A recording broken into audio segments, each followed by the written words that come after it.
This year I'm good. Yeah, last year I had health problems, but I'm okay this year. I'm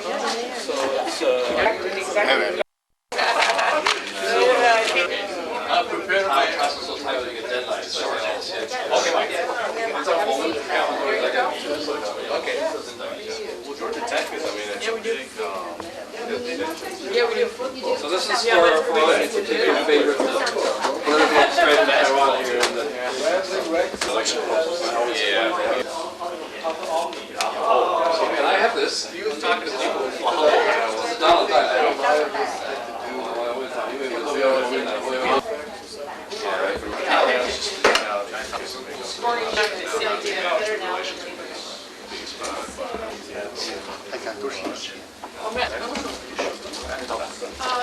Ladies and gentlemen, I think we're ready to start, so if anyone is out there...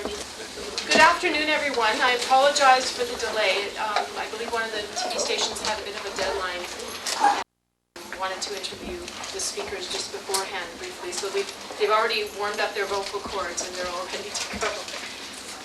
My name is Susan Hendricks. I'm the director of the York Center for Asian Research, and it's my great pleasure to welcome all of you here today for this event, Zhengjingguo and Taiwan's Political Culture. This is an event where YCAR, the York Center for Asian Research, once again has a wonderful opportunity to cooperate with the Taiwanese community and with other scholars in the Toronto area to reflect upon important events in Taiwan politics. And specifically, of course, as we all know, the recent legislative elections and the upcoming presidential election. Since these events, these important political events, occur so close to the anniversary of Zheng Jingguo's death, and his political legacy in Hong Kong, in Taiwan, has been very interesting and much debated, the organizers of this event, about which I'll say something a little later, thought this would be a good opportunity to reflect upon this legacy in light of the current political situation in Taiwan. Thus, the decision to marry a discussion of the elections with a discussion of the legacy of Zheng Jingguo. Before we begin today, and I take an opportunity to the speakers to you, I wanted to say a few words of thank you that are very important. And first of all, I wanted to thank the co-sponsor of this event that cooperated with the York Center for Asian Research to make it possible, and that is the Association of Taiwanese Organizations in Toronto, which I understand is an umbrella organization of many, many groups, and cooperation was essential in making this happen. So I don't think they have a formal representative here today, but we thank them very much. And some of you indeed may be part of organizations that are linked with this umbrella group. I understand Dr. Lin was a past president, I believe, of this organization. Anyway, our thanks to them very much. We're very pleased to cooperate with them today. I also wanted to say a brief word of thank you to Michael Stainton, who's one of our speakers today.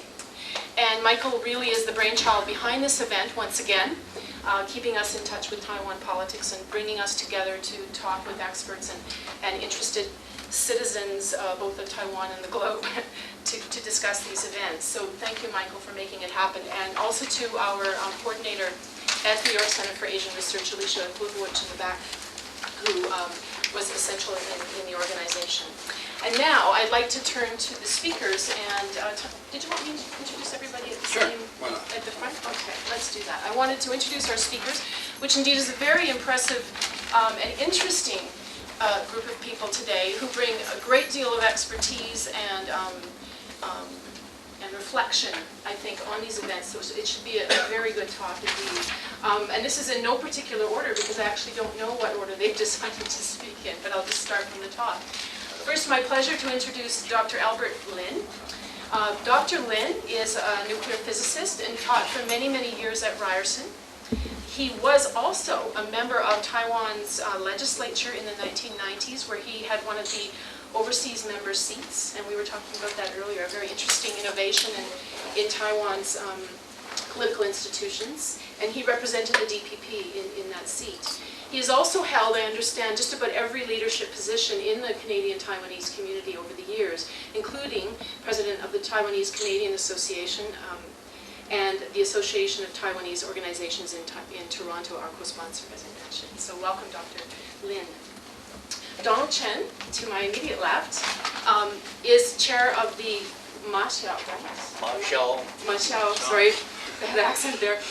Election Support Committee in Toronto, and is a longtime leader of the Canadian branch of the KMT.